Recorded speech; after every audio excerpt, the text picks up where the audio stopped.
నెల మొదటి ఆదివారం ప్రభు బల్ల ఆరాధన. సో మరి మీరు నెలలో ఖచ్చితంగా ఆ మొట్టమొదటి ఆదివారాన్ని ఒక ప్రత్యేకమైన ఆదివారంగా భావించాలి. ఆల్రెడీ మనం ఎర్లీ మార్నింగ్ సర్వీస్లో ప్రభు బల్ల ప్రతిరోజు తీసుకుంటున్నాం. మరి దేవుని సన్నిధికి వచ్చేటప్పుడు ఈ యొక్క మొదటి ఆరాధనని చాలా ప్రత్యేకంగా భావించి మీరు దేవుని సన్నిధికి రావాలని చెప్పి నేను ప్రేమపూర్వకమైన ఆహ్వానం తెలియజేస్తూ ఉన్నాను. హల్లెలూయా. మరి గత వారం నేను చాలా ప్రాంతాలు ప్రయాణం చేస్తాను, మీలో చాలామంది చూస్తుంటారని చెప్పి నేను నమ్ముచున్నాను. నిజంగా మరి నేను వెళ్ళిన ప్రదేశంలో వచ్చిన వారు తక్కువైనా కానీ ఆన్లైన్లో చూసినటువంటి వారు ఇచ్చిన 2-3 గంటల ప్రోగ్రాం 21,000 మెంబర్స్ అట్లా చూసినటువంటివి చాలా ఉన్నాయి. దేవుడిచ్చినటువంటి యొక్క టెక్నాలజీని బట్టి అవకాశాన్ని బట్టి నేను చాలా సంతోషిస్తూ ఉన్నాను. మరి నిజంగా దేవుడు ఈ విధంగా మనల్ని, నేను ఎప్పుడు చెప్తాను, చిన్న పరిచర్య కాదు గొప్ప పరిచర్య. హల్లెలూయా, హల్లెలూయా. ఆ యొక్క యేసుప్రభు వారు దేవాలయంలో ఉండగా వేసినటువంటి ఒక కానుక 2 కాసులే అంటుంటాం మనం. ఒక ఆయనంట అసలే ఆ రోజుల్లో 2 కాసులు దాన్ని తీసుకెళ్ళి బ్యాంకులో పెడితే దానికి వడ్డీకి ఇంట్రెస్ట్ అంతా కలిపి ఎంత అవుతుందంటే దాని నెంబర్ అంట ఇంత పొడుగు వచ్చిందంట. 2 కాసులే ఆ రోజుల్లో, కానీ అది బ్యాంకులో వేస్తే అది ఫలించి విస్తరించి అభివృద్ధి చెందేసరికి ఎంత అవుతుందంట, ఆ నెంబర్ కొన్ని లక్షల కోట్లలోకి వెళ్ళిపోయిందంట. హల్లెలూయా. గొప్ప పనులు ఎప్పుడు కూడా చిన్నగానే ప్రారంభించబడతాయి కానీ చాలా గొప్పగా ముగించబడతాయి. అలాగే ఈ రోజున నేను చేసే ప్రతి పని గొప్ప పని అనే నమ్ముతాను. ఎందుకనంటే అవి చిన్నగా ప్రారంభించబడి ఉండొచ్చు కానీ చిన్నగా ముగించబడవు. ఎలాగా చూడండి, మనం పుట్టినప్పుడు వయసు ఎంత ఉంటుంది, ఒక రోజు ఎంత ఉంటుంది, చనిపోయేటప్పటికి కదా 100 సంవత్సరాలు 120 సంవత్సరాలు ఖచ్చితంగా ఉంటుంటాయి. ఎందుకని అంటే దేవుడు చెప్పాడు, కార్యారంభం కంటే కార్యాంతం మేలు. హల్లెలూయా. సరే, సమయం అవుతుంది, వాక్యపు వెలుగులో మనం ముందుకు వెళ్ళిపోదాం. ఈరోజు మనం ధ్యానం చేసుకోబోయేటువంటి అంశం ఏంటంటే 2 అంతలుగా మేలు చేయగలిగిన దేవుడు మన యేసయ్య. హల్లెలూయా. ఎంతంటే 2 అంతలు. ఎందుకు 2 అంతలు మేలు చేస్తాడు దేవుడు? మామూలుగా మేలు చేస్తే సరిపోదా, 2 అంతల మేలు ఎందుకు చేస్తాడు అనేటువంటి విషయాన్ని మనం ధ్యానం చేసుకుందాం. జకర్యా గ్రంథం మనం చూసినట్లయితే జకర్యా గ్రంథం 9వ అధ్యాయం 2వ వచనంలో ఒక అద్భుతమైన మాటను దేవుడు ఈరోజు మనకు తెలియజేస్తూ ఉన్నాడు. 2 అంతలుగా మేలు చేసే దేవుడు మన యేసయ్య ఒక మాటని మీకు ఈరోజు తెలియజేస్తూ ఉన్నాడు. చదువుదాం. జకర్యా గ్రంథం 9వ అధ్యాయం 12వ వచనం చూసినట్లయితే అక్కడ ఏమని సెలవిస్తుందంటే దేవుని యొక్క వాక్యం, బంధకములలో పడియుండియు నిరీక్షణ గలవారులారా మీ కోటను మరలా ప్రవేశించుడి, 2 అంతలుగా మీకు మేలు చేసేదనని నేడు నేను మీకు తెలియజేయుచున్నాను. ఆమెన్. స్తోత్రం దేవా. సర్వోన్నతుడా, ఈరోజు ఈ యొక్క వాక్యపు వెలుగులో మమ్మల్ని అందరూ నడిపించి బలపరిచి విత్తబడిచిన వాక్యం వ్యర్థం కాకుండా ప్రతి హృదయంలో నాటబడి 100 అంతల పంట అనుభవించిన కృప చూపించమని యేసు నామములో ప్రార్థించి నమ్మి పొందుకొని ఉన్నాం తండ్రి. ఆమెన్. హల్లెలూయా. ఎంత అద్భుతంగా రాయబడి ఉన్నదండి ఇక్కడ. ఫస్ట్ ఏమని పిలుస్తున్నాడు? బంధకములలో పడియుండి. ఇది చాలా జాగ్రత్తగా స్లో మోషన్లో చదవాలన్నమాట. చూడండి, కెమెరామెన్ ఎప్పుడైనా సరే ఒక చోట ఫోకస్ చేశాడు అనుకోండి, స్టిక్ అయిపోయి ఉంటుంది, అలాగే వాళ్ళ ఫేస్ కనిపిస్తుంది. అలా కాకుండా ఆ కెమెరాని ఎప్పుడైతే ఆ కెమెరామ్యాన్ అలా స్లో మోషన్లో తిప్పుతాడో అందులో జీవం ఉంటుంది, కదలాలన్నమాట. జీవం ఉన్న ప్రతిదీ కదులుతుంది. ఇక్కడ మనం ఈ యొక్క వాక్యాన్ని చదివేటప్పుడు ఏం చేయాలంటే దాన్ని గ్రహించాలి, స్వీకరించాలి, అనుసరించాలి, పాటించాలి. నేను ఇప్పుడు నెమ్మదిగా చదువుతాను. చూడండి, బంధకములలో పడియుండియు. ఈ మాట నేను చెప్పి ఎంతమంది బంధకాల్లో ఉన్నారో లేచి నిలబడి అంటే అసలు ఒక్కడన్నా కూర్చుంటారా అనేటువంటి ఇంకా వెతుకోవాలన్నమాట. కూర్చోరు ఎవరు కూడా, ఎందుకంటే ప్రతి వాళ్ళకి బంధకాలు, చదువుకున్న పిల్లల కాడ నుంచి మొత్తం అందరికీ బంధకాలు ఉంటాయి. సేవకుడు అవ్వచ్చు, సంఘస్థులు అవ్వచ్చు, అందరికీ అనేక రకాల బంధకాలు ఉంటాయి. కానీ ఇక్కడ దేవుడు ఒక అద్భుతమైన మాట సెలవిచ్చాడు. బంధకంలో పడి ఉన్నారు అని పిలిచేయట్లేదు వాళ్ళని, బంధకంలో పడి ఉన్నారు అందరూ కూడా, కానీ బంధకములలో పడియుండి నిరీక్షణ గలవారులారా. హల్లెలూయా, హల్లెలూయా. మీరు ఇప్పుడు బంధకాల్లో పడి ఉన్నారా అని నేను అడగను, కానీ నిరీక్షణ కలిగి ఉన్నవారు ఎంతమంది ఉన్నారో దేవునికి స్తోత్రం చెల్లిందాం. హల్లెలూయా. నీ నిరీక్షణ నీ బంధకాన్ని తెంచేస్తుంది. నీ నిరీక్షణ నీ బంధకం నుంచి బయటపడేలా చేస్తుంది. ఇక్కడ బంధకం కంటే నిరీక్షణ గొప్పది. ఆమేన్, ఆమేన్, హల్లెలూయా. నా జీవితంలో కూడా నేను చాలా బంధకాలు గుండా వెళ్ళాను. నిరుద్యోగ బంధకం, వివాహం ఒక బంధకం, ఉద్యోగం ఒక బంధకం. ఈ బంధకాలన్నిటిలోంచి నేను ఎలా బయటపడ్డానంటే నిరీక్షణ కలిగి ఉన్నాను. హల్లెలూయా. నిరీక్షణ అంటే ఏంటి? Faith, hope. ఈ రెండిట్లకి తేడా ఏంటి? ఒకటేనా రెండును? ఏమా దేవుడు చేస్తాడని నమ్మటం. ఫెయిత్కి హోప్కి తేడా ఏంటంటే, అంటే విశ్వాసము నిరీక్షణ తేడా ఏంటి? హెబ్రీ పత్రిక 11:1 చదివినట్లయితే అక్కడ విశ్వాసం అనేది నిరీక్షించబడి వాటికి నిజ స్వరూపం అని ఉన్నది. అక్కడ అది ఇంగ్లీష్లో చాలా అద్భుతంగా రాయబడింది. ఏమన్నదంటే నవ్ ఫెయిత్. ఏంటంటే నవ్వు అంటే నవ్వటం కాదు ఇక్కడ అర్థం. ఇంగ్లీష్లో నవ్వు అంటే ఏంటంటే ఇప్పుడు. ఏంటంటే దేవుడు నీ జీవితంలో కార్యం చేస్తాడు. ఎప్పుడు? ఇప్పుడు అంటే అది విశ్వాసం. దేవుడు నా జీవితంలో ఖచ్చితంగా కార్యం చేస్తాడు. రేపు 10 సంవత్సరాలకు 10 సంవత్సరాలకు దాన్ని ఏమంటారు? నిరీక్షణ. హల్లెలూయా. వెంటనే స్పాట్లో చేసేసాడు అని నమ్మితే అది విశ్వాసం. లేదు ఇంకో 10 సంవత్సరాలకు 5 సంవత్సరాలు చేస్తారని నమ్మితే నిరీక్షణ. నిరీక్షణ ఉంది నీకు. అయితే ఇక్కడ ఈ సత్యాన్ని మీరు గ్రహించాలి. బంధకాల్లో పడి ఉన్నారు, సమస్యలో పడి ఉన్నారు, నిరుద్యోగంలో పడి ఉన్నారు, అప్పుల్లో పడి ఉన్నారు. కానీ నిరీక్షణ కలిగినటువంటి వారులారా మీ కోటను మరలా ప్రవేశించండి. హల్లెలూయా. ఒకవేళ నువ్వు ఎక్కడైతే పడ్డావో నీకు నిరీక్షణ ఉంటే మరలా తిరిగి లేస్తావు, మరలా తిరిగి బాగుపడతావు, మరలా తిరిగి పైకి వస్తావు అని యేసయ్య చెప్తున్నాడు ఈ మాట ఇక్కడ. మరి ఎందుకని మనం ఇంకా ఆ స్థితిలోకి వెళ్ళలేకపోతున్నాం అన్నట్లయితే నిరీక్షణ లేదు మనకి. ఏం చేస్తామంటే ఒకరోజు ఒకసారి ట్రై చేస్తాం, ఇంకా అవదలే అని ఏం చేస్తాం? హోప్లెస్. ఏమంటారు? హోప్లెస్. హోప్లెస్ సిచ్యువేషన్ బ్రదర్ అంటే అర్థం ఏంటి? ఇంకా మాకు నిరీక్షణ లేదు, ఏదైతే అది అవుతుంది, ఎలా అయితే అది అవుతుంది, అంతే, ఇంక మేమేం చెయ్యం.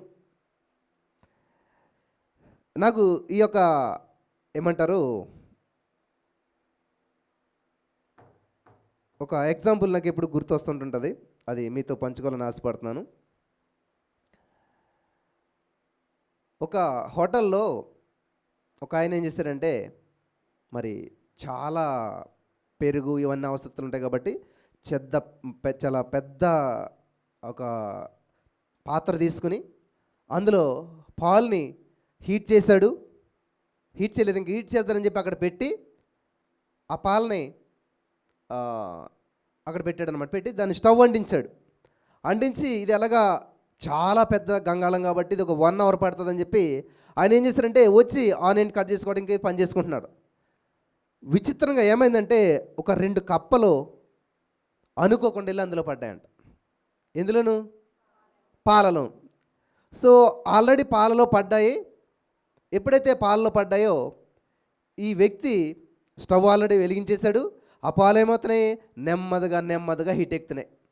అప్పుడు ఇందులో ఒక కప్ అనుకున్నదంట, ఈ పాలు హీట్ ఎక్కిపోతున్నాయి, చాలా వేడవుతుంది, శరీరం అంతా హీట్ అవుతుంది, ఇది చూస్తే చాలా పెద్దది, ఇందులోంచి బయటకు వచ్చే అవకాశం లేదు, ఎందుకంటే ఈ అంచులోంచి దూకదారంటే అది ఎక్కడో పైన ఉన్నది, అంత ఎత్తు ఎగురుదామా అని ఒకసారి ట్రై చేసింది, 2 సార్లు ట్రై చేసింది, ఇంపాసిబుల్, హోప్లెస్ సిచ్యువేషన్ అని చెప్పి ఏం చేసిందంటే అది 2-3 సార్లు ట్రై చేసి ఇక నా వల్ల కాదు, ఇంకా నా జీవితం ఈరోజు అయిపోయింది, నా చాప్టర్ క్లోజ్ అనుకుని ఏం చేసిందంటే అది వెంటనే హార్ట్ అటాక్ వచ్చి స్పీడ్గాను చచ్చిపోయిందంట.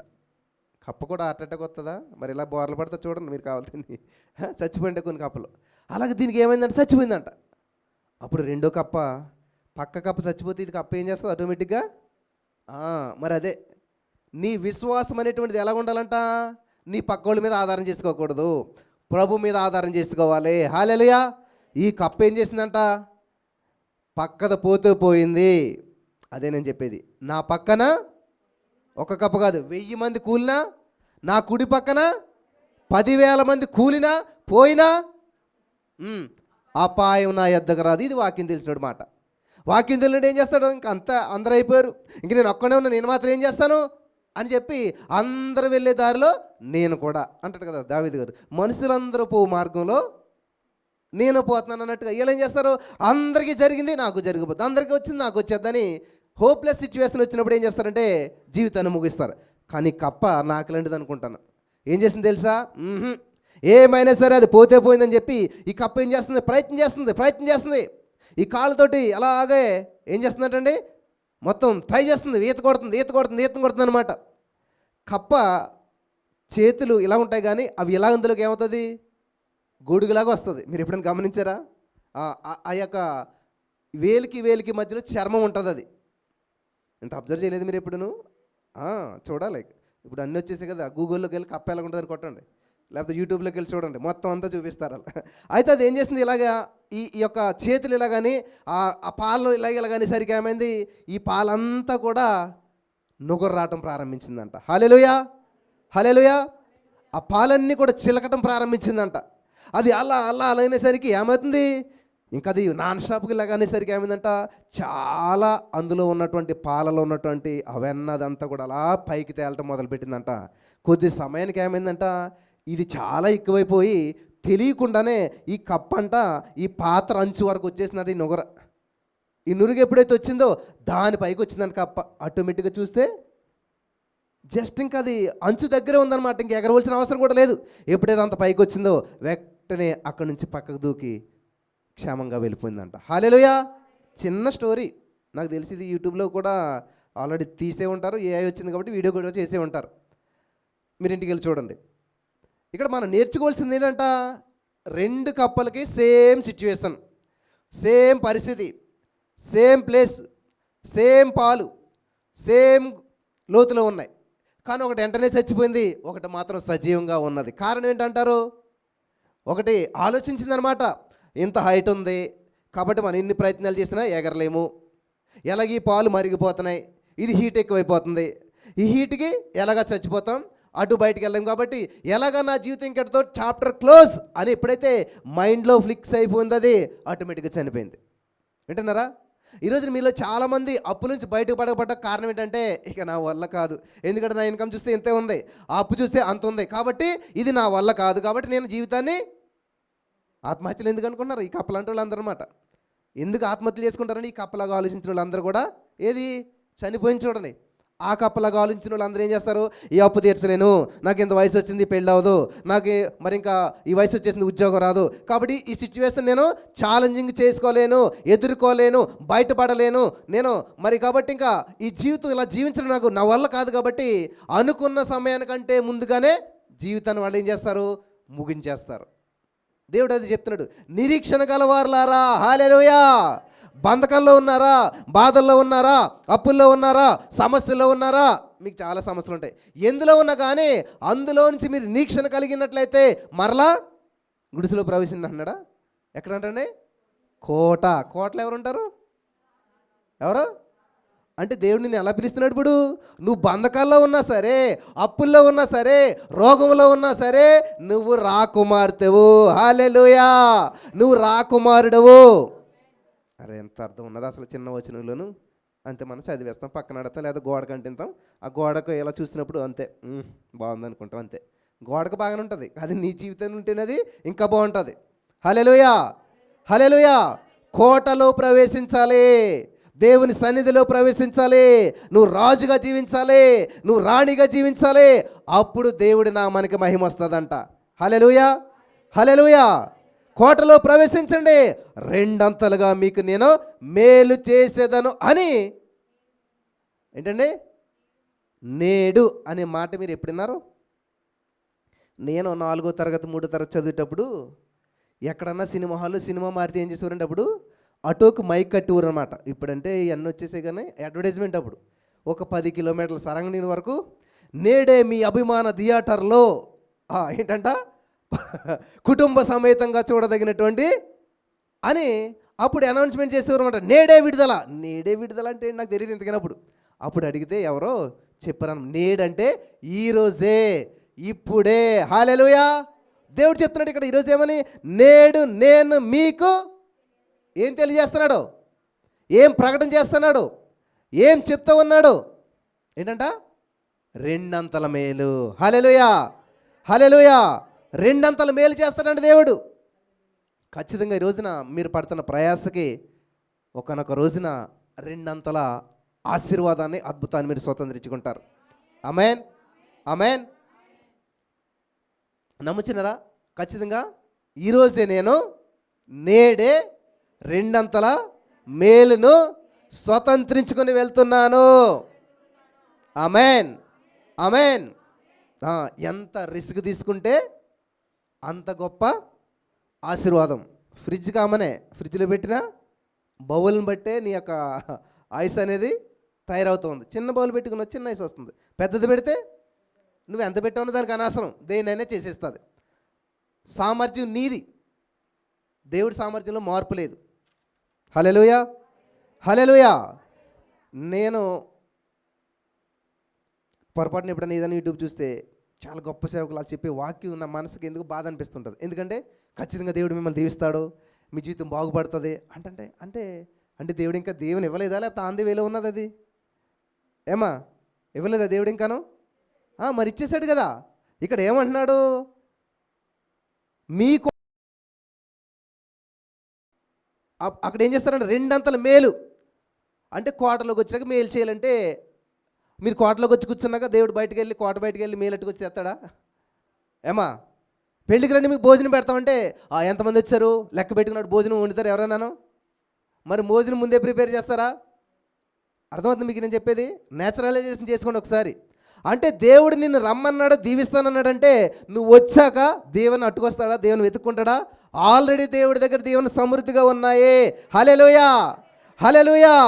కోటలో ఆల్రెడీ సిద్ధంగా ఉన్నాయి. నువ్వు వచ్చి దాన్ని ఏం చేయాలంట? స్వతంత్రించుకోవాలి. హల్లెలూయా, హల్లెలూయా. నేను గొప్ప అని చెప్పను కానీ, ఎవరిని తక్కువ నేను కానీ, ఏది విన్నా పొరపాటుని కొంచెం ఏదైనా విందారనిపిస్తుంటే అది నాకు చాలా యాక్సెప్టబుల్ అవ్వట్లేదు అనమాట, ఏ వాక్యం కూడా. ఎందుకంటే ఏది చూసినా ఎవరు చూసినా ఏం చెప్తున్నారంటే చేస్తాడు దేవుడు, ఇస్తాడు దేవుడు. మీకు ఖచ్చితంగా మీ ప్రార్థన అవసరం మాకు తెలియజేయండి. ప్రార్థన అవసరత ఏంటి అసలండి? ప్రార్థన కాదు, అవసరం కాదు. ఇక్కడ నువ్వు చేయవలసింది ఏంటంటే నువ్వు స్వతంత్రించుకో, నీ కోట నువ్వు మరలా ప్రవేశించు. నువ్వు దేవునికి దూరం అయిపోయావు, నువ్వు ఆశీర్వాదానికి దూరంగా ఉన్నావు. ఆశీర్వాదం ఆల్రెడీ సిద్ధంగా ఉంది. హల్లెలూయా.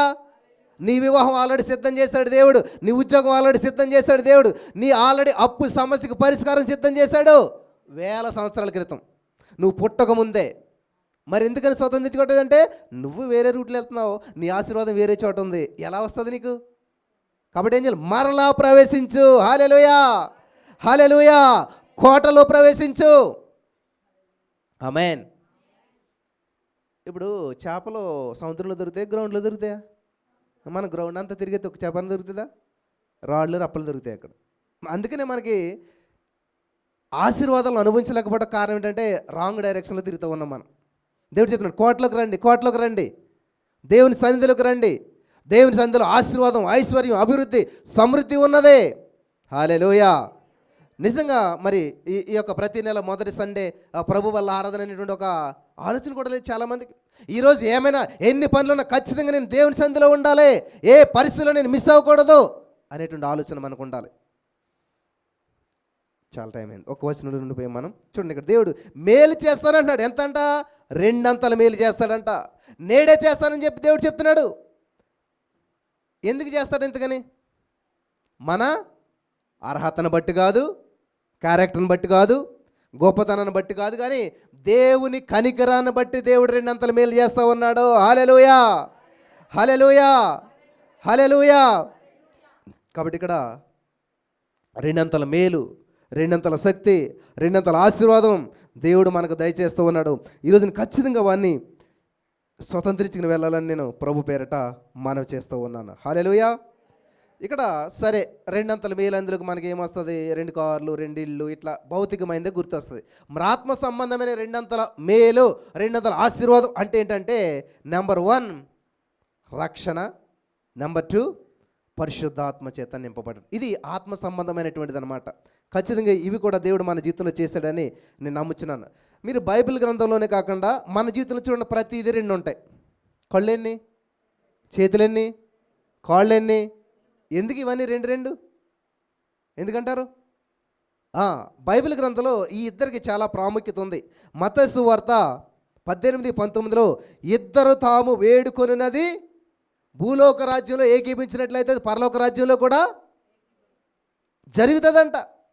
హల్లెలూయా, హల్లెలూయా.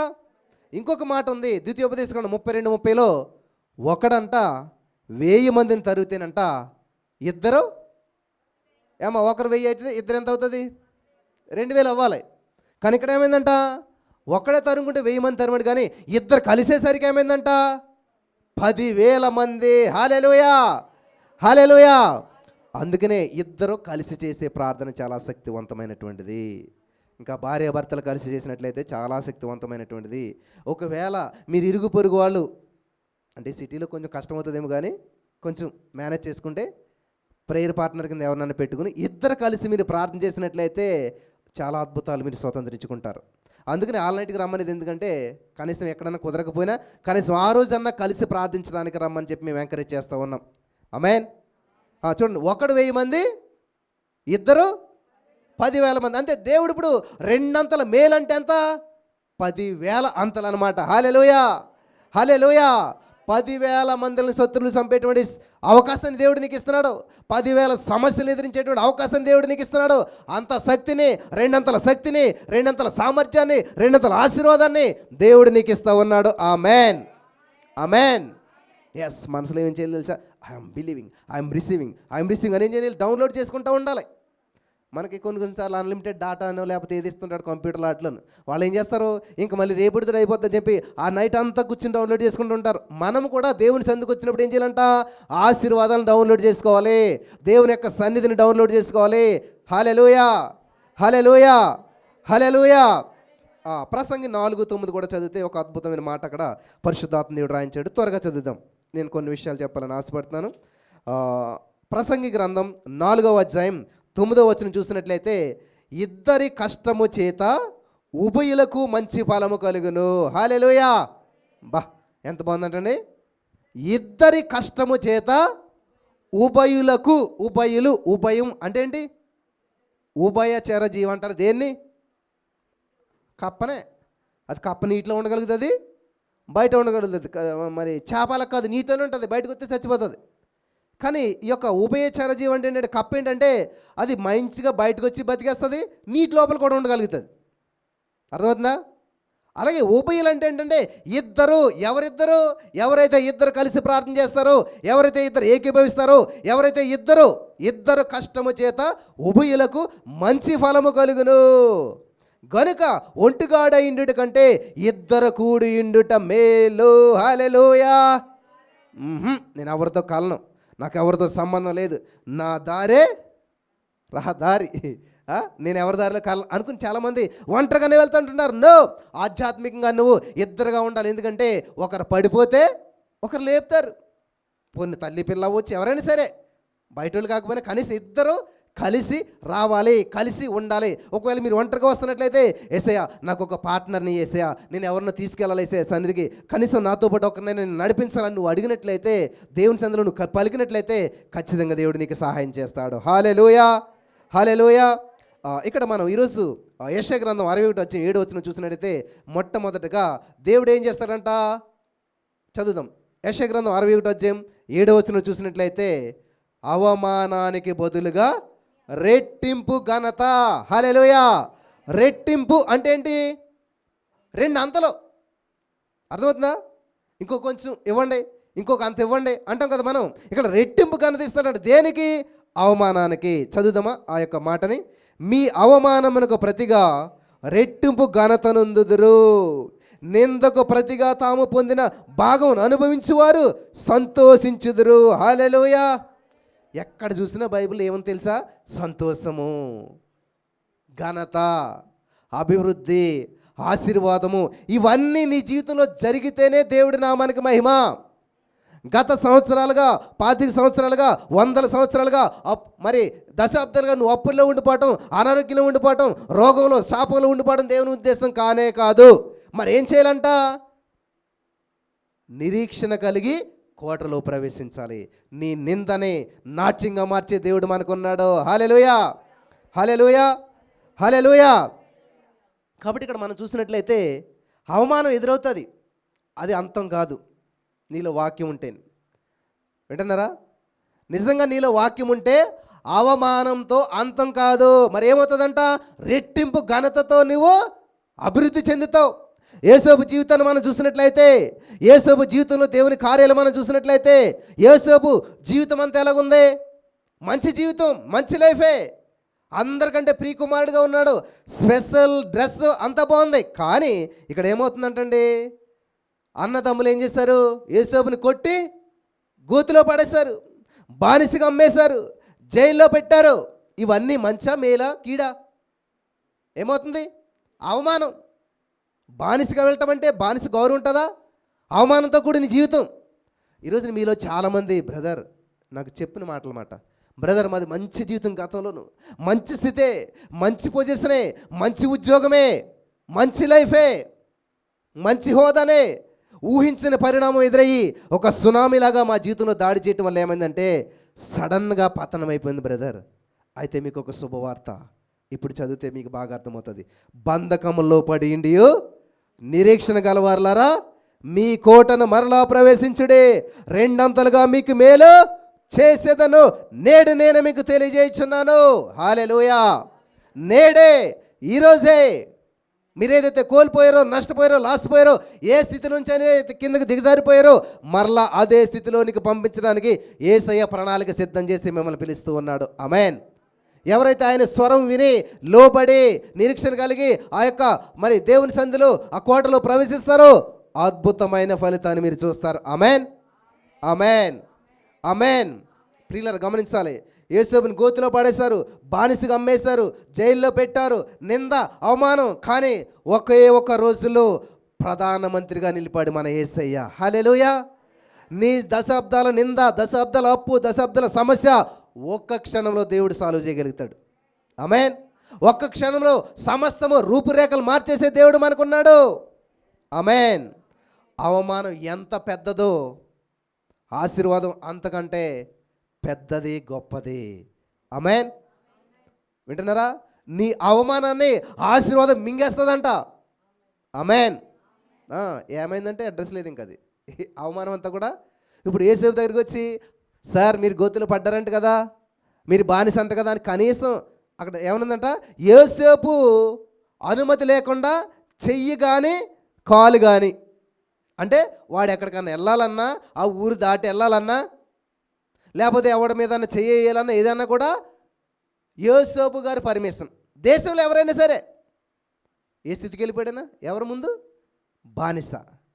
ముందెవరు? నింద, అవమానం. అవమానించబడ్డాడు. ఏ వ్యక్తులైతే నిందించారో, అవమానించారో వాళ్ళు ఏం చేస్తున్నారు? ఇప్పుడు సాష్టాంగ నమస్కారం చేస్తున్నారు, కనీసం పైకి చూడలేకపోతున్నారు. జరగమంటారు ఇవి బైబిల్ స్టోరీలు, ఇవన్నీ కథలా, ఊహాచిత్రాలా? రియల్గా జరిగినటువంటివి. మరి ఎందుకు రాయించాడు దేవుడు ఇవన్నీ బైబిల్లోను? ఎందుకు బైబిల్ చదవమన్నాడు రోజును? ఎందుకు? 1 కొరింథీ 10:11 ఉంటుంది అన్నమాట. ఇవన్నీ వారికి దృష్టాంతాలుగా సంభవించి యుగాంతమందున్న మనకు బుద్ధి కలగటానికి. హల్లెలూయా. బుద్ధి కలిగితే ఏం చేస్తావు? వాడు బుద్ధి వచ్చినప్పుడు ఏం చేయడంట? కోటను మరలా ప్రవేశించాడు. హల్లెలూయా. అంటే తండ్రి ఇంటికి మళ్ళీ వెళ్ళాడు, తండ్రి దగ్గరికి మళ్ళీ వెళ్ళాడు. వెళ్ళిన వెంటనే ఏమయ్యాడు? ఏదైతే కోల్పోయాడో మళ్ళా కోటీశ్వరుడైపోయాడు. హల్లెలూయా. మళ్ళా రెండంతల మేలు, రెండంతల ఆశీర్వాదం పొందుకున్నాడు. ఆమేన్, ఆమేన్. ఎప్పుడు? బుద్ధి వచ్చినప్పుడు. కాబట్టి ఇవన్నీ ఎందుకు రాయించాడు దేవుడు మనకి? అయ్యో చెప్పండి అమ్మా, అర్థం అవట్లేదా? బుద్ధి రావటానికే. బుద్ధి వస్తే ఎక్కడికి వెళ్తాం మనం? కోటలోకి, తండ్రి దగ్గరికి. ఆమేన్. తండ్రి దగ్గర ఏమున్నదంట? మేలు, ఆశీర్వాదము, అద్భుతము, శాంతి, సమాధానము, అన్ని సమృద్ధి ఉంది అక్కడ. ఏడుపు, గోల, గందరగోళం ఏమీ లేదు. మరి దేవుని సంధికి వచ్చి ఎందుకు ఏడుతారు నాకు అర్థమవుతుంది. అసలేని ఎందుకు గందరగోళం అవుతారు నాకు అర్థమవుతుంది. హల్లెలూయా. రాజుగారి కోటలోకి వెళ్ళి ఎవడన్నా ఏడ్చాడా? ఎంత సమృద్ధి ఉంటుంది అక్కడ, ఎంత ఆనందం జీవితంలో. ఇంకా నా జన్మ ధన్యం అయిపోయిందని సంతోషింతారా? మరి ఎందుకు చీటికి మాటికి కన్నీళ్ళు వచ్చేస్తుంటాయి చాలామందికి అసలేని? దేవుడు చెప్తున్నాడు ఇక్కడ. ఏమంటున్నాడు? మనం చదువు కదా, ఇది యెషయా 61:7 ఏమనుంది అక్కడ? రెట్టింపు ఘనతను నిందకు ప్రతిగా తాము పొందిన భాగమును అనుభవించి వారు సంతోషించెదరు. హల్లెలూయా. దేవుడు నిన్ను రమ్మనేది సంతోషించడానికే, దేవుడు నిన్ను రమ్మనేది ఆనందించడానికే, బాగుపడటానికే, బలపడటానికే. హల్లెలూయా, హల్లెలూయా. దేవుని సన్నిధిలోకి వచ్చి కూడా నువ్వు విచారంగా కూర్చుని, బాధతో కూర్చుని, సమస్యల గురించి ఆలోచించి చేస్తే ఇంకెందుకు దేవుని సన్నిధికి రావటం? ఏమా, నువ్వు హాస్పిటల్కి వచ్చి కూడా రోగంతో బాధపడుతూ ఉంటే ఇంక హాస్పిటల్కి ఎందుకు రావటం? అర్థమవుతుందా? మరి ఎందుకు? ఈ ఆలోచన రావాలి మనకి ఎప్పుడు కూడా. నేను దేవుని సన్నిధికి వెళ్తానంటే నా సమస్య నుంచి నేను విడుదల పొందుకుని వస్తాను. హల్లెలూయా. నా బంధకాల నుంచి నేను విడుదల పొందుకుని వస్తాను. రెండంతల మేలు చేత నేను తృప్తిపరచబడి వస్తాను. ఆమేన్. ఇట్లాగ ఏం చేయాలంట? దేవుని సన్నిధికి వచ్చే ముందు మరి మాకు తెలియదు. అప్పుడు ఒక సేవకుడు నేను పొద్దున్న ప్రసంగం చెప్పాలి, నైట్ 11 దాకా ప్రార్థన చేయనాడు. ఆయన చూస్తాడు వచ్చి, నాకు తెలియదు కదా, ఇంటర్మీడియట్ చదువుతున్నప్పుడు వెంటనే మోకరించి ప్రార్థన చేస్తున్నాను అనమాట. కొంచెం మధ్య మధ్యలో టైం చూస్తుండు, టైం అయిందా లేదని. అంటే ఆయన ఏం అడగడం, నన్ను ఒకవేళ అడిగినా కూడా మనం చేయకపోయినా చేసామని చెప్పొచ్చు. కానీ ఏం చేశాను? మాట ఇచ్చాను కాబట్టి నేను చేస్తాను. ప్రభా, ఆ సేవకుని వాడుకో, సేవకుని వాడుకో, వాడుకో వాడుకో వాడుకో అని చెప్పి మొత్తం మీద ఎలాగైతే 11 దాకా ప్రేయర్ చేశాను. హల్లెలూయా. మరి అది ఆయనకి ఎంత ఉపయోగపడుతుందో నాకు తెలియదు, కానీ ఆయన కోసం చేసిన ప్రార్థన ఈరోజు నాకు చాలా ఉపయోగపడతా ఉన్నది. హల్లెలూయా, హల్లెలూయా.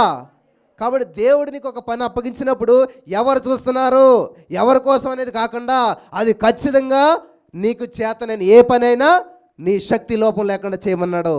ఒకనొక రోజున దాని ఫలితాన్ని నువ్వు ఊహించని రీతిలో నువ్వు పొందుకుంటావు. ఆమేన్, ఆమేన్. కాబట్టి ఇక్కడ సంతోషించాలంట.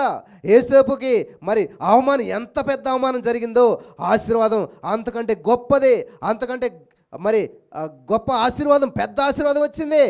యేసేపుకి మించినోడు ఇంకా అక్కడ ఎవరో కూడా లేరు. యేసేపుకి మించినోడు వాళ్ళ కుటుంబంలో కానీ, యేసేపుకు చెందిన దేశంలో కానీ ఎవరు లేరంట. ఈరోజు నా ప్రియులారా, దేవుని కృపనికి తోడుగా ఉంటే నువ్వు ఏ కంపెనీలో ఉన్నా దీవించబడతావు, ఏ ప్లేస్లో ఉన్నా దీవించబడతావు, ఏ రాష్ట్రంలో ఉన్నా దీవించబడతావు. హల్లెలూయా. నువ్వెక్కడుంటే అక్కడ దీవెన. అంతేగాని దేవుని ఉన్న కాడ నువ్వు ఉంటాం కాదు, నువ్వు ఉన్న కాడ దేవుని ఉండాలి. అదే కదా 23 కీర్తన 6 వచనం, కృపాక్షేమములు నా వెంట వస్తాయి. హల్లెలూయా, హల్లెలూయా. నువ్వు వచ్చేస్తుంటే నీ కంపెనీ బాధపడాలి, నువ్వు వచ్చేస్తుంటే నీ కుటుంబం బాధపడాలి, నువ్వు వచ్చేస్తే నీ బంధువులు స్నేహితులు బాధపడాలి, కానీ అమ్మయ్యా అనుకోకూడదు. ఎందుకంటే నువ్వు ఎక్కడుంటే అక్కడ ఆశీర్వాదం ఉండాలి, ఎక్కడుంటే అక్కడ సమృద్ధి ఉండాలి. హల్లెలూయా, హల్లెలూయా, హల్లెలూయా. ఇక్కడ తిమోతి గారు ఒక అద్భుతమైన మాట, తిమోతికి పౌలు గారు ఒక అద్భుతమైన మాట చెప్తున్నాడు. 1 తిమోతి 5వ అధ్యాయం 17వ వచనం చూసినట్లయితే అక్కడ ఒక మాట ఉంది, చదువుకుందాం. తిమోతికి రాసినటువంటి మొదటి పత్రిక 5వ అధ్యాయం 17వ వచనం. Thank you Jesus. బాగుగా పాలన చేయు పెద్దలను, విశేషంగా వాక్యమందును ఉపదేశమందును ప్రయాసపడు వారిని రెట్టింపు సన్మానమునకు పాత్రునిగా ఎంచవలెను. హల్లెలూయా. రెట్టింపు అంటే అర్థం ఏంటి? రెండంతలో, రెండింతలో. ఆమేన్. ఎవరిని ఇంతకని? బహుగా పాలన చేయి పెద్దలను, విశేషంగా వాక్యమందును ఉపదేశమందును ప్రయాసపడు వారిని. నిజంగా నేను లాస్ట్ మండే, ట్యూస్డే, వెన్స్డే ఇవన్నీ కూడా చాలా ప్రాంతాలు వెళ్ళాను నేను. వాళ్ళు ఎలాగా అనిపిస్తుందంటే, అంటే టీవీలో చూసే వాళ్ళని కూడా ఇలా చూడొచ్చా, ఇలా ముట్టుకోవచ్చా, ఇది ఒక వింతగా అనిపిస్తుంది వాళ్ళకి. అంటే భక్తి అంటే దీంతో ఎలా ఉంటుందో నాకు తెలియదు, కానీ వాళ్ళు మొత్తం సాష్టాంగ నమస్కారం పడిపోతున్నారు. అయ్యి బాబు, నేను మనిషినమ్మా, అసలే నన్ను ఎందుకు ఇలా చేస్తారంటే వాళ్ళకి, అంటే వాళ్ళు అన్య సాంప్రదాయం నుంచి వచ్చి దేవుళ్ళకి వచ్చారేమో, వాళ్ళకి అంత హార్ట్ఫుల్గా ఉందంటే అసలే నిజంగా వాళ్ళు పక్కల ఇంటికి ఫోన్ చేసి చెప్తున్నారు తెలుసా, ఏమని చెప్తున్నారు తెలుసా? మనం ఏం చెప్తాం? ఓయ్ పాస్టర్ గారు వచ్చారా అంటామా? వాళ్ళు ఫోన్ చేసి అంటున్నారు, మా ఇంటికి దేవుడు వచ్చాడు రా. ఏంటంట? దేవుడు అంటే ఎక్కడ, నేను ఎంత చూస్తున్నాను, ఇంతకు దేవుడు ఎవరు, ఇంతకు పాస్టర్ గారు వస్తే దేవుడు వచ్చినట్లు లెక్క వాళ్ళకి. అందుకనే వాళ్ళు అద్భుతంగా అనేకమైనటువంటి విషయాల్లో బలపరచబడుతూ ఉన్నారు. హల్లెలూయా. నేను వాళ్ళకి ఒక సహోదరి, వాళ్ళు చూస్తే సింపుల్గా ఉన్నారు, కానీ వాళ్ళు చేసే వర్క్, ఒక ఆవిడ లామినేషన్ చేస్తుంది అనమాట. లామినేషన్ కదా, ఏమంటారు దాన్ని? వేస్తారు కదమ్మా చీరల మీద, అంటే అది ఎంబ్రాయిడింగ్ వర్క్ చేస్తుందన్నమాట. వాళ్ళు చూస్తే సింపుల్గా ఉన్నారు కానీ ఈ మిషన్ ఎంతో తెలుసా పాస్టర్ గారు? 4,50,000 అన్నది. అయ్యో బాబాయ్, ఇదెంతో తెలుసా అని పెట్టి అక్కడ పెట్టారు. పెట్టి వాళ్ళు ఏం చేస్తున్నారు, ఇలాంటి ల్యాప్టాప్ ఒకటి పెట్టుకున్నారు, దాంట్లో ఇలా నొక్కుతున్నారు అనమాట. మీ చీరకి ఏ డిజైన్ కావాలది టక్ టక్ టక్ టక్ టక్ చేసి ఇచ్చేస్తుంది అదంతా. ఈ వర్క్ అంతా చేస్తున్నారు వాళ్ళు. అయితే వాళ్ళకు మాట చెప్పారు, అమ్మ బ్రదర్ మాకు చాలా ఇలా ఉండేది పరిస్థితి, ఇంత వచ్చేది కానీ ఇప్పుడు అంత రావట్లేదు అని అంటే, నేను వాళ్ళు చెప్పిన దానికి ఏం చేశాను, 2 అంతలు ఏంటంట 2 అంతలు రాసుకుని గోడకు పెట్టుకుని రోజు థ్యాంక్ యూ జీసస్ ఇచ్చినందుకు వందనాలు, ఎలాగొస్తుంది మనకు అనవసరం మీరు పలకండి అన్నాను. నేను మాటని ఇంచుమించు ఇక్కడ నుంచి కొంచెం దూరం వెళ్ళాను, వెంటనే వాట్సాప్లో ఫోటో పెట్టాను. నాకు ఏంటంట, ఎంత ఇన్కమ్ రావాలని నెంబర్ ఉందిలే, ఆ నెంబర్ వేసేసి దానికి చుట్టూ బార్డర్ పెట్టి చక్కగా ఒక ఫ్రేమ్ లాగా చేసుకుని దాన్ని గోడకు పెట్టారు, వర్క్ చేసుకుని ముందుకుంటాను. హల్లెలూయా. ఖచ్చితంగా త్వరలో సాక్ష్యం కూడా వచ్చేది వాళ్ళ దగ్గర నుంచి. మనకి ఎన్నోసార్లు చెప్తాం, ఇలా చేయండి అమ్మా, ఇలా పలకండి అమ్మా, అంతే అక్కడ ఉన్నని చెప్పే వింటారు, అంతే అక్కడికి వెళ్ళి మర్చిపోతారు. మళ్ళీ ఎప్పుడైనా కనపడ్డప్పుడు, అమ్మా ఇలా చెప్పాము, ఈ వచనం పట్టుకుని ప్రేయర్ చేయమని, ఏ వచనమండి ఇంకెక్కడది, మరి ఎలాగొస్తుంది ఆశీర్వాదం? 3:30 ఎత్తున్నావా, ఆ 3:30 కంటేనండి ఎప్పుడన్నా గుర్తొస్తే మరి ఎలాగొస్తుంది ఆశీర్వాదం? చూసారా, పరలోక రాజ్యం అంట బలాత్కారుల చేత పట్టబడుతుంది, స్వతంత్రించుకుంటున్నారంట. ఎవరి బలాత్కారులు? వీళ్ళే. చెప్పిన పని చెప్పినట్టుగా వెంటనే ఖచ్చితంగా పాటించి అనుసరించి ఆచరించేవాళ్ళు. హల్లెలూయా. కాబట్టి ఇక్కడ రెట్టింపు సన్మానానికి పాత్రలు ఎప్పుడు ఉంటారంట? వాక్యాన్ని అనుసరించినప్పుడు, వాక్యాన్ని పాటించినప్పుడు, వాక్యాన్ని స్వీకరించినప్పుడు. హల్లెలూయా, హల్లెలూయా. కాబట్టి ఈరోజు నీ మాటలు వింటున్న ప్రియమైనటువంటి సహోదరి స్నేహితులారా, నీవు యథార్థంగా పనిచేయి, ఎవరో ఫలితం ఇస్తారని కాదు. ఒకసారి ఒక రాజుగారిని అంట ఇద్దరు వచ్చి చంపేయాలని చెప్పి ప్లాన్ వేస్తారంట. దొంగలు వచ్చారు ఇద్దరు, వచ్చి ఏం చేశారంటే రాజుగారిని ఎలాగైనా చంపేద్దాం, రాజుగారిని ఎలాగైనా పొడి చేద్దాం అని చెప్పి వాళ్ళు వచ్చి ఒక ప్లాన్ వేసుకుంటుంటే ఇదంతా కూడా ఒక వ్యక్తి అన్నాడంట. వెళ్ళి ఏం చేశాడంట, రాణిగారికి చెప్పేశాడంట. రాణిగారు వల్ల ఏమైందంటే మొత్తం మీద ఆ రాజుగారు ఆ దొంగల యొక్క జాడ తెలుసుకున్న వాళ్ళు చంపేయడం జరిగింది. ఇదంతా కూడా పుస్తకంలో లిఖించబడ్డది. కానీ ఒకనొక రోజు వచ్చాకంట రాజుగారికి నిద్ర పట్టకపోవడం వల్ల ఆ యొక్క పుస్తకాలన్నీ చదివించుకుంటుంటే మనం కూడా అదే గుర్తు చేసుకోవాలి. నా ప్రాణమా యెహోవాను, ఎందుకని ఆయన చేసిన ఉపకారంలో దేనిని మర్చిపోవద్దు. హల్లెలూయా. ఎన్నో ఉపకారాలు చేసి ఉంటాడు దేవుడు నీకు. ఇప్పుడు నీకు సమస్య, బాధ, నిద్ర రావట్లేదంటే ఏం చేయాలి? గతంలోకి వెళ్ళి నీ ఉపకారాలను గుర్తు చేసుకోవాలి. హల్లెలూయా. గతంలో వెళ్ళి దేవుడు చేసిన కార్యాలను గుర్తు చేసుకోవాలి. హల్లెలూయా, హల్లెలూయా. అప్పుడు ఏం జరిగిందంట, ఆ రాజుగారి పుస్తకం తిరిగిస్తే అయ్యి బాబోయ్, ఎవరో నన్ను కాపాడినట్టున్నది ఇక్కడ, అసలు ఇది ఎవరు కాపాడారు ఏంటో, ఇంత మేలు చేసినోడికి నేను ఏమైనా చేశానా? ఏం చేయలేదు. మరి ఏం చేద్దాం అంటే, నా వస్త్రాలు, నా గర్వం అన్ని ఎక్కించి ఊరేగించండి అన్నాడంట. హల్లెలూయా. ఎక్కడదో స్టోరీ ఇది, మొర్దెకైది, ఎస్తేరు గ్రంథం. అయితే చూడండి ప్రియులారు, గమనించాలి. మొర్దెకై యథార్థతకి ఫలితం వెంటనే వచ్చిందా? రాలేదు. మర్చిపోయాడు. ఆయన కూడాను పని చేసి మర్చిపోయాడు. కానీ ఒకనొక రోజున ఆ బ్యాంబూ ట్రీ గురించి చెప్పాను లాస్ట్ వారం, గుర్తున్నదా? 5 సంవత్సరాలు 5 నెలల వరకు అది కనిపించదంట. కానీ వితిన్ 5 నెలల్లో 90 అడుగులు ఎదిగిపోతుందంట. అలాగే ఈ రోజున మీరు చేసిన పనికి ఫలితం కనిపించకపోవచ్చు. బ్రదర్, ఎంత దూరం నుంచి వస్తుందో తెలుసా? ఎంత రిస్క్ తీసుకుని వస్తుందో తెలుసా? ఎంత ప్రయాసం వస్తుందో తెలుసా? నాకు తెలుసు, నేను కూడా వెళ్ళాను.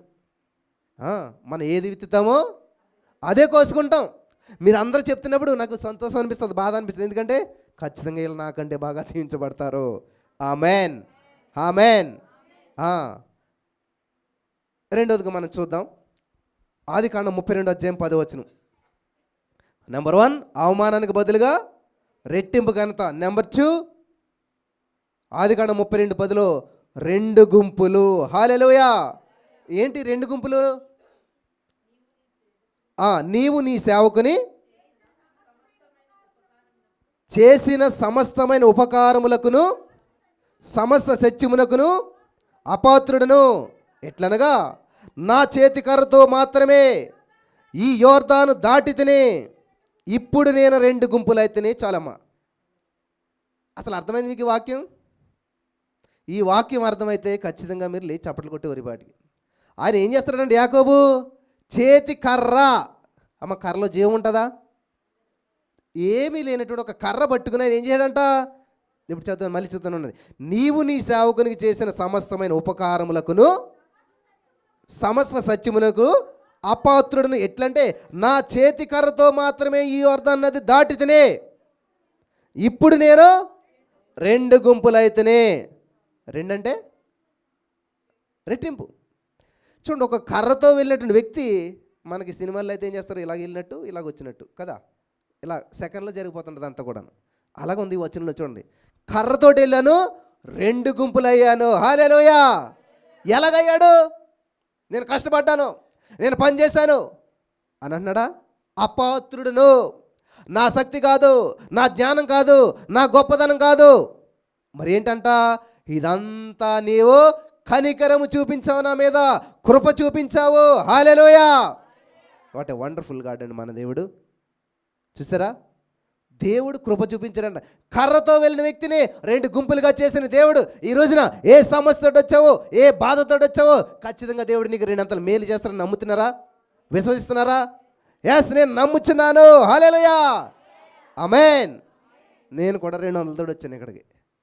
కానీ ఈ రోజున మీరు చూస్తూనే ఉన్నారు, ఇంకా చూస్తూనే ఉంటారు. ఆశ్చర్యం కలిగిస్తాయంట మన కన్నులకి. దేవుడు చేసిన కార్యాలు ఆశ్చర్యం కలిగిస్తాయంట.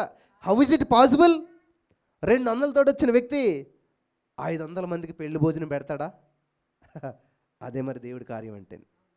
పెట్టించాడు మా చేత, మా వల్లేమి కాదు. మేము చాలా రోజులు నీళ్ళేసి తిన్న రోజులు ఉన్నాయి. కానీ అలా ఎందుకు చేశాడు దేవుడు అంటే, దేవుని గొప్పదనం మన ద్వారా చూపించడానికే, దేవుని మంచితనం మన ద్వారా చూపించడానికే. హల్లెలూయా! హల్లెలూయా! దేవుడు నిన్ను వాడుకునేది నువ్వు గొప్ప వ్యక్తి అని కాదు, కానీ దేవుని గొప్పదనం నీ ద్వారా చూపించాలనే. ఆమేన్, ఆమేన్. కాబట్టి ఇక్కడ ఏమన్నాడంటే 2 గుంపులు. కారణం, రాత్రంతా ప్రార్థన చేశాడు, రాత్రంతా దేవుని సన్నిధిలో గడిపాడు, రాత్రంతా దేవునికి సమర్పించుకున్నాడు. ఎంత ఉన్నా, ఏ స్థితికి వెళ్ళినా, ఎంత ఎదిగినా కానీ ఏం చేయాలంట? దేవుని పాదాలు పట్టుకుని ఉండాలి. ఇది నేర్చుకున్న వారి జీవితాలు చరిత్రలో నిలిచిపోతాయి అన్నమాట. ఆమేన్, ఆమేన్. 23వ కీర్తనలో చూసినట్లయితే 6వ వచనం ఏమన్నదంటే, కృపాక్షేమములు నా వెంట వచ్చును. అంటే భూ సంబంధమైన ఆశీర్వాదాలు, పర సంబంధమైన ఆశీర్వాదాలు 2 కూడా ఇమిడి ఉన్నాయి అక్కడ. కృప, క్షేమము అన్నీ కూడాను. నువ్వు దేనికి యోగ్యుడు కావో దానికి యోగ్యుడిగా చేసి నీ జీవితంలో ఏది కావాలో అది సమృద్ధిగా ఇచ్చి నిన్ను నడిపించేవాడు మన దేవుడు. హల్లెలూయా! హల్లెలూయా! కాబట్టి నీకు యేసయ్య కాపరిగా ఉన్నట్లయితే ఖచ్చితంగా నీ జీవితంలో కృపాక్షేమాలు నీ వెంట రావాలి, ఆశీర్వాదాలు నీ వెంట రావాలి. అద్భుతం చేయమయ్యా, ఆశీర్వదించమని మనం అలా ఎదురు చూస్తూ ఉండకూడదు. ఆల్రెడీ చేసేసాడు యేసయ్య. అద్భుతం నా వెంట పడుతుంది, ఆశీర్వాదం నా వెంట పడుతుంది. ఆమేన్. అలా వెంట పడాలంట. ఎందుకని వెంట పడుతుంది? చూడండి, పేతురు గారు వాలేశారంట, పరుగులు తీసాయంట చేపలు. ఆ కొండ బండ సందులో దాక్కున్నాయంట, ఒక్కటి బయటకు రాలేదంట. కానీ అదే పేతురు, అదే వాళ్ళు, అదే బోటు, అదే ప్లేస్లోకి యేసుప్రభు ద్వారా వెళ్తే, అప్పుడు యేసుప్రభు వాళ్ళు ఏమంటే, దేవుడు పేతురు గారు ఏమన్నా తెలుసా? నీ మాట చెప్పునా. హల్లెలూయా! అందుకనే వాక్యాన్ని ఎత్తుపట్టి పలకాలి. ఏం చేయాలంట? కన్ఫెషన్ అంటే ఏంటంటే, తెలీదా వాక్యం? తెలుసు, కానీ ఏం చేయాలి? నువ్వు పలకాలి. ఈ వల వేస్తా ప్రభువా, నీ మాట చెప్పునా. అయ్యి బాబో, చేపలు కానీ నేను పడ్డదంట. ఓయ్, దేవుడు చెప్పాడంట.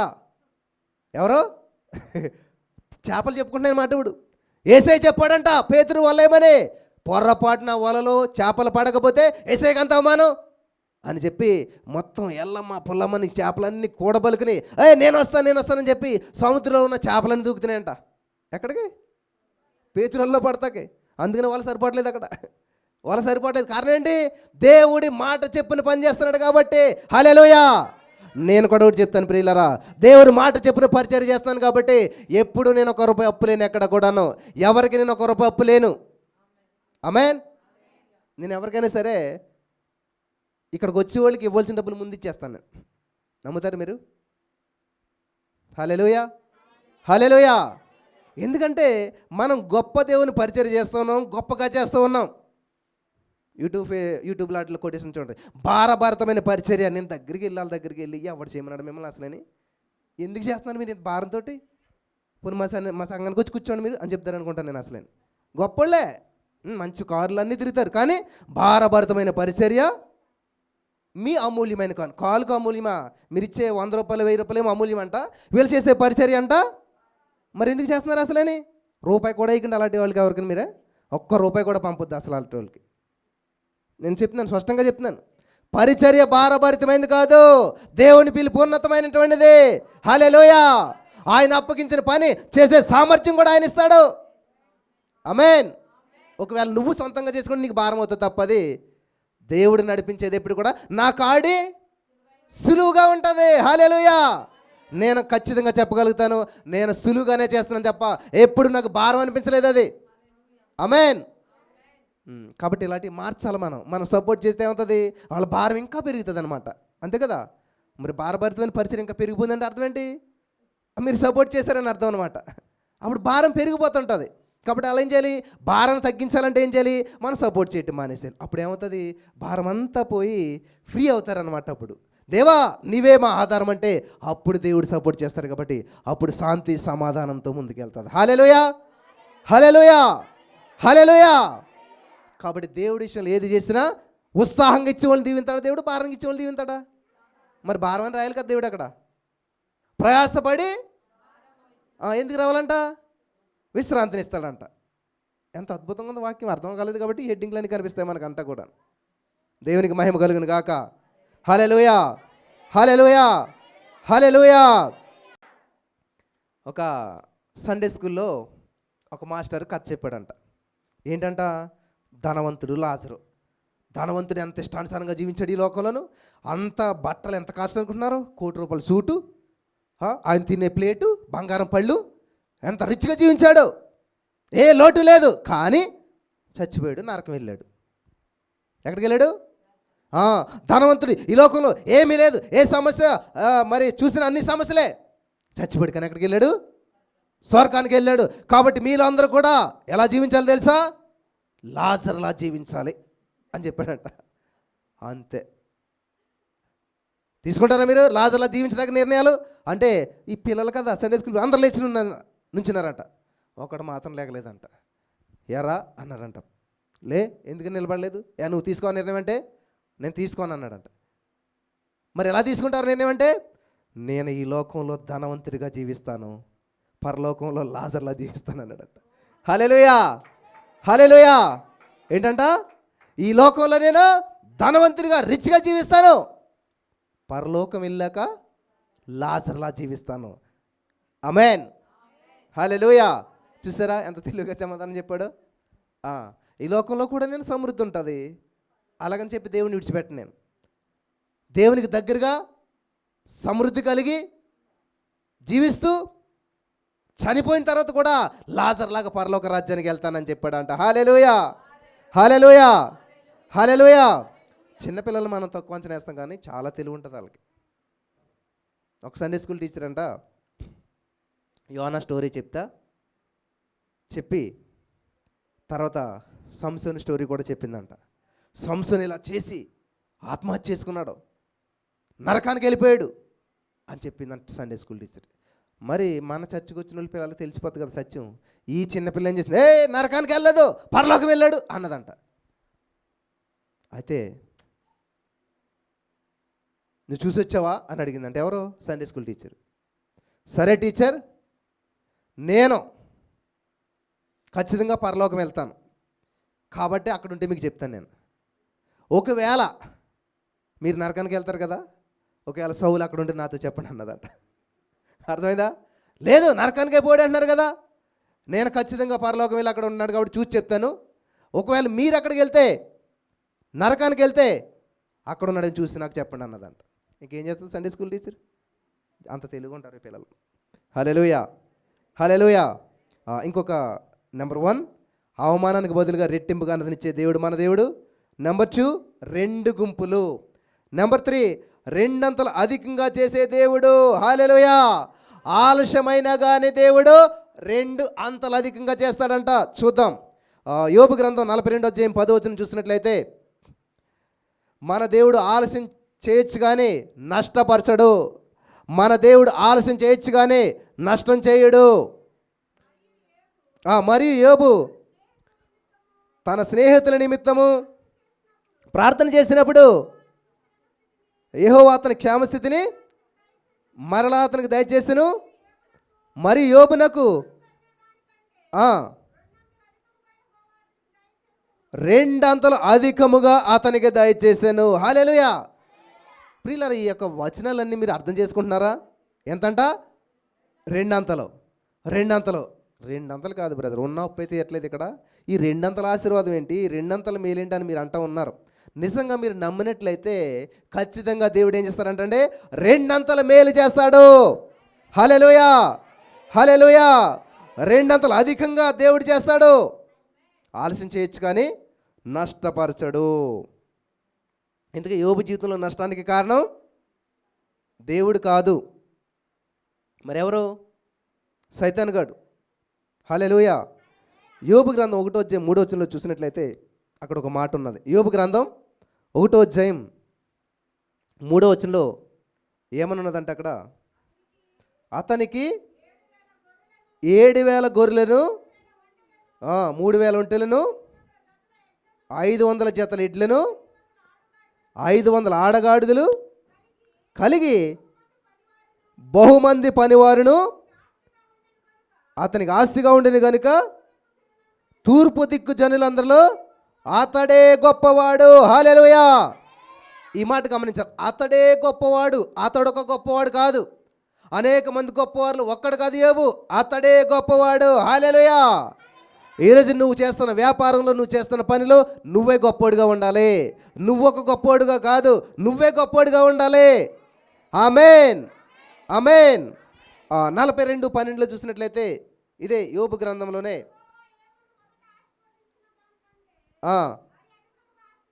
ఆమేన్. చాలమ్మా చూడండి, రెండంతలు అంటే ఇక్కడ 1వ అధ్యాయం 3వ వచనంలో ఏవైతే ఉన్నాయో అక్కడ ఏమున్నాయి మనకి? 7,000 గొర్రెలు అంటే ఇప్పుడు ఎన్నో ఉంటాయి? 14,000. హల్లెలూయా. మన యోబు జీవితంలో జరిగినటువంటి నష్టం గురించి ఆలోచిస్తాం కానీ తల్లి గర్భంలో ఎలాగైతే బిడ్డ 9 నెలలు ఉంటాడో యోబు జీవితంలో జరిగిన కష్టాలు, నష్టాలు, సమస్యలు, బాధలు అన్నీ కలిపి కేవలం 9 నెలలు మాత్రమే. హల్లెలూయా. ఎంతండి? 9 నెలలు మాత్రమే. 9 నెలల తర్వాత మళ్ళీ కోటలో ప్రవేశించేశాడు. హల్లెలూయా. యోబు గారి కోటలో. ఎందుకని? బంధకాల్లోకి వెళ్ళాడు, సమస్యల్లోకి వెళ్ళాడు, నిందలోకి వెళ్ళాడు, వ్యాధిలోకి వెళ్ళాడు, బాధలోకి వెళ్ళాడు. కానీ ఏముందంట? నిరీక్షణ కలిగి ఉన్నాడు. హల్లెలూయా. ఈరోజు నీ మాటలు వింటున్న ప్రియులరా, ఒకవేళ మీ జీవితంలో కూడా ఇటువంటి సమస్య, నింద, బాధ, అవమానం వచ్చినట్లయితే ఎక్కడ ఉన్నా, ఏ స్థితిలో ఉన్నా నిరీక్షణ కోల్పోవద్దు. ఆమేన్. మిమ్మల్ని మీరు తక్కువగా చేసుకుని మాట్లాడొద్దు, లాస్ గురించి మాట్లాడొద్దు, నష్టం గురించి మాట్లాడొద్దు. చాలామంది బాధగా ఉంటుంది కానీ బ్రదర్ మా సమస్య అంతా మీ చేసి చెప్పుకోవాలంటారు చాలామంది. నేను సమయాన్ని కేటాయించను. ఎందుకంటే మీ సమస్య అంతా చెప్పినా, కొంత చెప్పినా, ఎంత చెప్పినా దానిలో ఏ మార్పులు రావు. మరేం వస్తాయంట? మీ పరిష్కారంలో మార్పు రావాలంటే మీరు చెప్పింది నేనంటాం కాదు, నేను చెప్పింది మీరు వినాలని చెప్తూ ఉంటుంటాను. హల్లెలూయా. నేను చెప్పినట్టు మీరు చేయండి, మీరు ఆశీర్వాదం రెండంతలుగా పొందుకుంటారు. ఆమేన్. మీ కోటలో మీరు మళ్ళా ప్రవేశిస్తారు. ఆమేన్. హల్లెలూయా, హల్లెలూయా.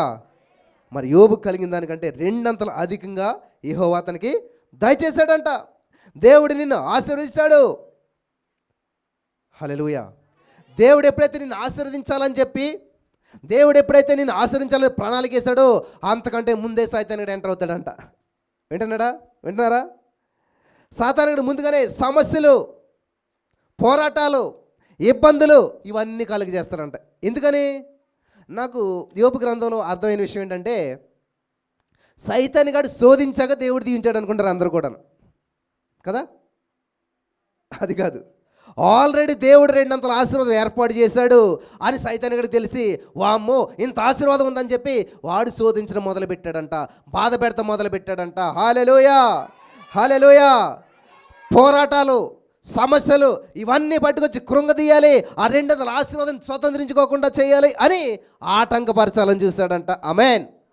ఈరోజు మీరు సమస్యలు గుండా వెళ్తున్నారు, ఇబ్బందులు గుండా వెళ్తున్నారంటే ఏంటి తెలుసా? ఆల్రెడీ 200 ఆశీర్వాదం దేవుడు మీకు అక్కడ ఉంచాడు.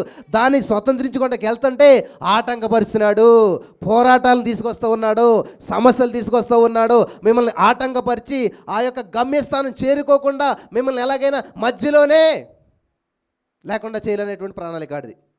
ఎప్పుడైతే నువ్వు నిరీక్షణ కలిగి ఉన్నావో, ఏ సమస్య వచ్చినా, ఏ బంధకం వచ్చినా, ఏ నింద వచ్చినా, ఖచ్చితంగా నా దేవుడు నమ్మదగిన వాడు. రోమా 8:28 ప్రకారం నేను దేవుని ప్రేమిస్తున్నాను కాబట్టి సమస్తము సమకూడి మేలుకరంగా చేసేస్తాడు నా యేసయ్య. ఆమేన్. నిందకు ప్రతిగా రెట్టింపుగా అనుదనిస్తాడు. ఆమేన్. ఇది నిరీక్షణ కలిగిన వారిని సైతాన్ గడు ఏమీ చేయలేడు. కనీసం నీ కాంపౌండ్ వాళ్ళ గేటుని కూడా టచ్ చేయలేడాడు. ఆమేన్, ఆమేన్. నా జీవితంలో ఇవన్నీ నేను ఖచ్చితంగా అనుభవిస్తాను కాబట్టి నేను చెప్పగలుగుతున్నాను.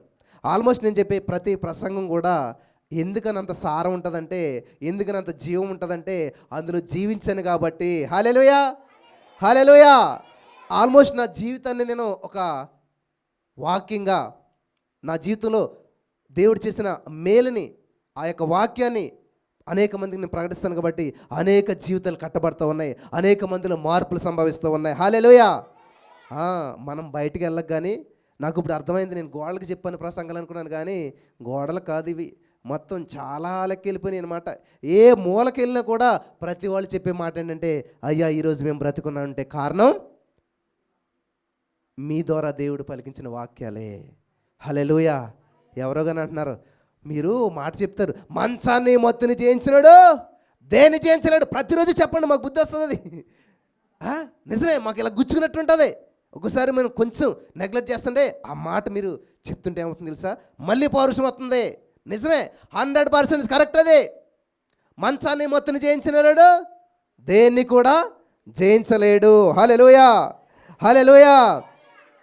కాబట్టి దేవుడు ఆశీర్వాదాన్ని నీకు సిద్ధం చేసినాడంటే దానికంటే ముందుగానే సైతాన్ అంటే నేను గజిబిజి గందరగోళం చేసేసేసి ఆశీర్వాదం స్వతంత్రించుకోకుండా చేస్తాడు. ఓకే. ఇంకొకటి ఇక్కడ మనం చూసినట్లయితే 2 రాజుల గ్రంథం 2వ అధ్యాయం 9వ వచనంలో ఒక అద్భుతమైన మాట మనం చూస్తూ ఉన్నాం. 2వ రాజుల గ్రంథం 2వ అధ్యాయం 9వ వచనంలో వాళ్ళిద్దరు శిష్యులు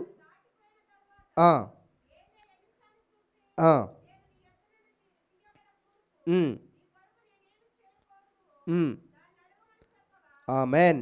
చాలమ్మా, ఈ వచనం మీరు ఇంటికి వెళ్ళి చదువుకోండి, సమయం చాలా అయింది, నేను చెప్పేస్తాను. ఏలియా, ఎలీషా, కన్ఫ్యూజన్ ఉంది ఇద్దరికీనే. ఎవరు పెద్దోళ్ళు ఇంతకని? ఏలియా పెద్దోడు. సో ఆయనకి సేవకుడిగా ఉన్నాడు ఎలీషా గారు. 16 అరకలు దున్నుకునేటువంటి వాడు, ఆయన ఇడిచిపెట్టి వచ్చేసాడు. మంచిది, సేవ చేస్తూ ఉన్నాడు. సేవ చేసినంతకాలం చేశాడు. ఏలియా గారు వెళ్ళిపోతుంటేనంట శిష్యుడికి ఒక ఆలోచన వచ్చిందంట. ఏంటంట? మామూలు ఆలోచన కాదు. ఏం ఆలోచన అంట? గురుగారు, మీకున్న అభిషేకంలో నాకు 2 పాళ్ళు అంటలేదు, 2 అంతలు కావాలి. హల్లెలూయా అని అంటే, అయ్యి బాబు, ఇది నా చేతిలో ఏముంది బాబు, దేవుడు నాకు ఇచ్చాడు, నేను కూడా ప్రార్థన చేస్తాను, మరి దేవుడిని ఇమ్మని. అది నీ మీద, దేవుడి మీద, నీకున్న కనెక్షన్ మీద ఆధారపడి ఉంటుందని చెప్పేసి ఆయన వెళ్ళిపోయాడంట. హల్లెలూయా. ఇక్కడ మనం గమనించినట్లయితే 2 పాళ్ళ ఆత్మ, 2 అంతల ఆత్మ, 2 అంతల అభిషేకం, అది ఆశపడాలి నువ్వు. మరి గురుగారు వెళ్ళిపోతున్నారు, మరి నేను ఎలా బతకాలి, మరి నాకేంటి, నా దారేంటి అని అడగట్లేదు ఈయన. నువ్వెంత బలంగా వాడబడ్డావో నీకంటే బలంగా నేను వాడబడాలి. హల్లెలూయా. అలా ఆశ ఉంటుంది ఎప్పుడన్నాను? అసలు ఉండదు మనకు అసలే. ఆయన చేత ప్రార్థన చెయ్యెత్తే చాలు. ఏంటంట? ఎవరు? పాస్టర్ గారు. అంతేగాని నేను ఆయనకంటే బలంగా వాడబడాలని ఆలోచన వచ్చిందనుకో, ఖచ్చితంగా దాన్ని దేవుడు నెరవేరుస్తాడు. ఆశపడే ప్రాణం దేవుడు తృప్తిపరుస్తాడు. హల్లెలూయా. నేను ఎప్పుడు అలాగే ఎంకరేజ్ చేస్తాను అనమాట. అంతేగాని మా దగ్గర కూర్చోండి, మాతోటే ఉండనని కాదు. మీరు దేవుని మనసు అది. ఏమంటాడు శిష్యులు? నాకంటే గొప్ప కార్యాలు మీరు చేస్తారు. హల్లెలూయా. కాబట్టి ఇక్కడ 2 పాళ్ళ ఆత్మ అడిగాడంట. ఎవరు? ఎలీషా గారు. ఇచ్చాడా లేదా? ఖచ్చితంగా దేవుడు ఇచ్చాడు.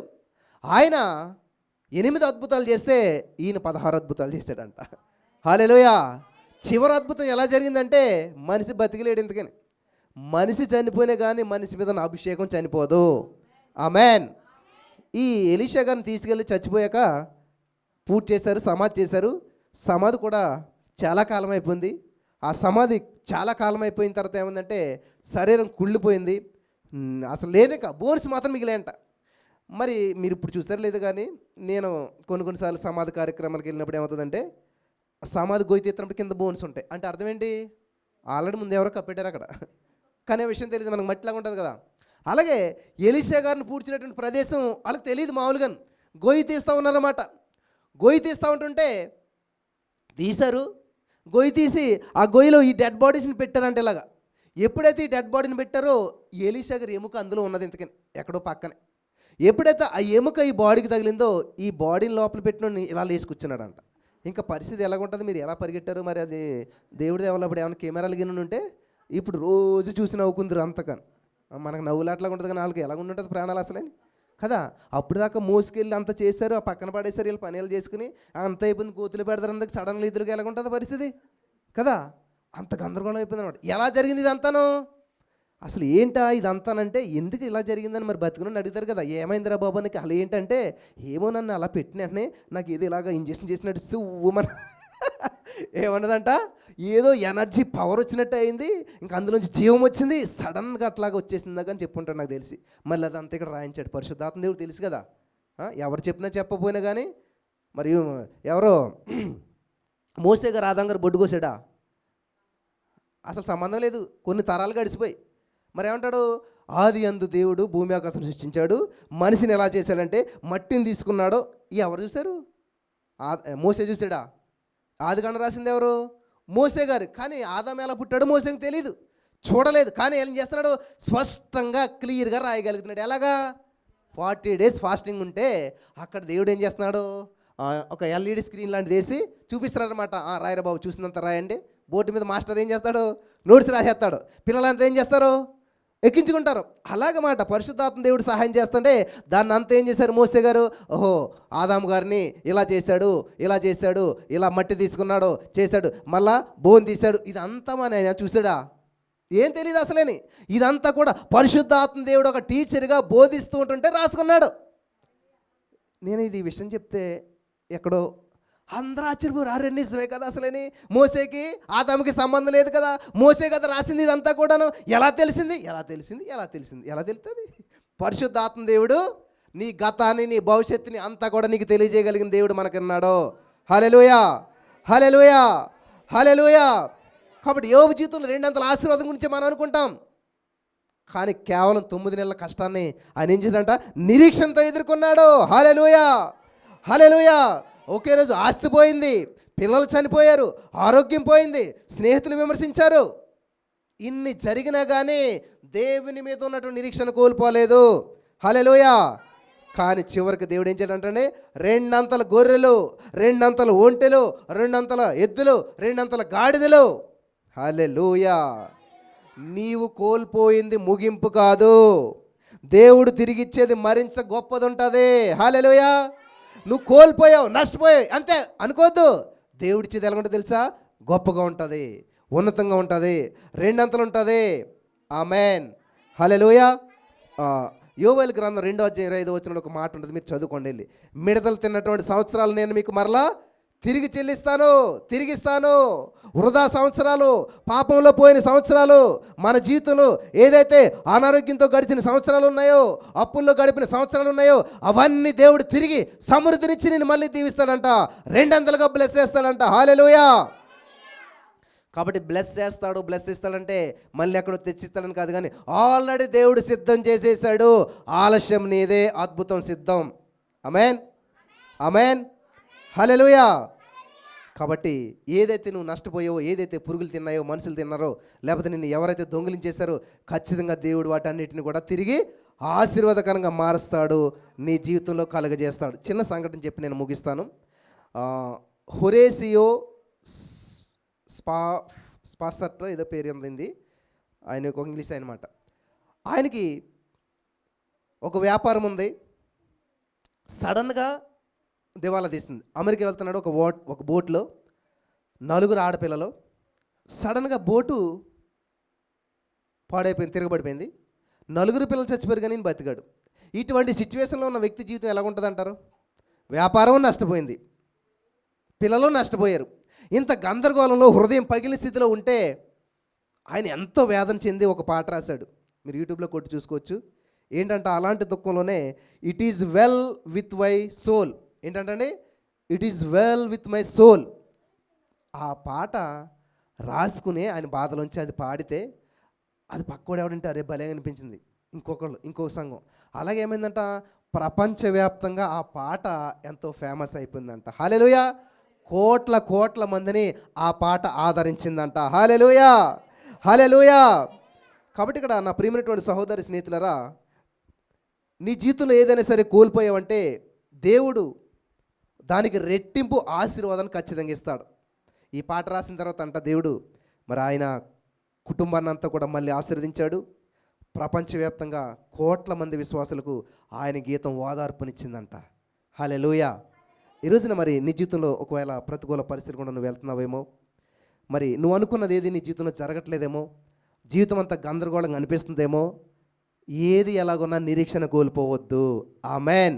మరలా నా కోట నేను ప్రవేశిస్తాను, మరలా నా జీవితం నేను బాగుని చూస్తాను, మరలా నా ఆరోగ్యం నేను చూస్తాను, మరలా నా ఐశ్వర్యం నేను చూస్తాను. ఆమెన్. ఖచ్చితంగా నేను స్వతంత్రించుకుంటాను అని మీరు పలకాలి. పలికితే కలుగుతుంది. స్తోత్రం దేవా. ఈరోజు ఈ యొక్క విత్తబడిన వాక్యాన్ని ఖచ్చితంగా ప్రతి హృదయంలో నాటబడి నూరంతల ఫలం అనుభవించి వారి జీవితంలో సమృద్ధి అయినటువంటి ఆశీర్వాదాలు రెండంతలుగా పొందుకున్నట్టు కృప చూపించమని యేసు నామములో ప్రార్థించి నమ్మి పొందుకుని ఉన్నాం తండ్రి. Amen, amen. హల్లెలూయా.